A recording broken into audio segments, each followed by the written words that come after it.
চিরচেনা ভিড় নেই কমলাপুর রেল স্টেশনের কাউন্টারের সামনে, নেই অপেক্ষার দীর্ঘ প্রহর। ঈদ টিকিটের শতভাগ অনলাইনে বিক্রি হওয়ায় কাউন্টার একেবারেই ফাঁকা।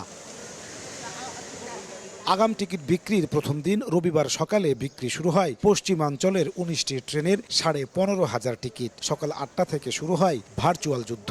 প্রথম আধা ঘন্টাতেই সার্ভারে হিট হয় ৬০ লাখ বার। তীব্র ভার্চুয়াল যুদ্ধে যারা জয়ী, টিকিট নামক সোনার হরিণ পেয়ে স্বস্তির কথা জানান তারা।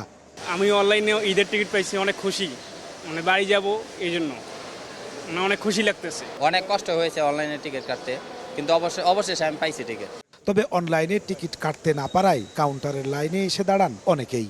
অনলাইনে তো আমি সম্বন্ধে কিছু বুঝিই না, আমি মোবাইল চালালেও বাটম। অনলাইনে মনে হয় টিকিট কাটতেও পারি না, জানিও না, মানে ওখানে যে তারা যে অনলাইনে সবকিছু দিয়ে দিছে, ওখানে আমরা তো কি দিয়ে বাড়িতে যাবো না।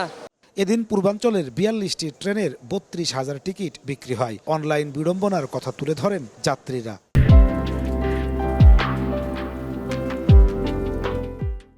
অনলাইনে চেষ্টা করার পরেও টিকিট আপনার পাই নাই। সার্ভারে ঢোকা যাচ্ছে না, অনলাইনে কোনো টিকিট পাচ্ছি না। অনেকক্ষণ চেষ্টা করছি, 2টা ফোনে চেষ্টা করছি, ঢুকতে পারিনি। গত বছরের তুলনায় সার্ভারের সক্ষমতা বেড়েছে দাবি করে স্টেশন ম্যানেজারের প্রত্যাশা, টিকিট বিক্রির শেষ দিন পর্যন্ত স্বাভাবিক থাকবে অনলাইন সার্ভার। এখন পর্যন্ত খুব স্মুথলি টিকিট বিক্রি সবাই পেয়েছেন, কোনো রকম অভিযোগ আমরা এখন পর্যন্ত পাইনি। এখন যে প্রক্রিয়ায় আপনার টিকিট বিক্রি কার্যক্রম চলমান রয়েছে, আশা করছি শেষ পর্যন্ত স্বস্তির সাথেই শ্রমিক যাত্রীরা তাদের নিজ টিকিট কাটতে পারবেন। ঈদ যাত্রার টিকিট বিক্রি চলবে ৬ জুন পর্যন্ত, আর ঈদ যাত্রা শুরু হবে ১২ জুন থেকে। নাজমুস সালেহী, সময় সংবাদ, ঢাকা।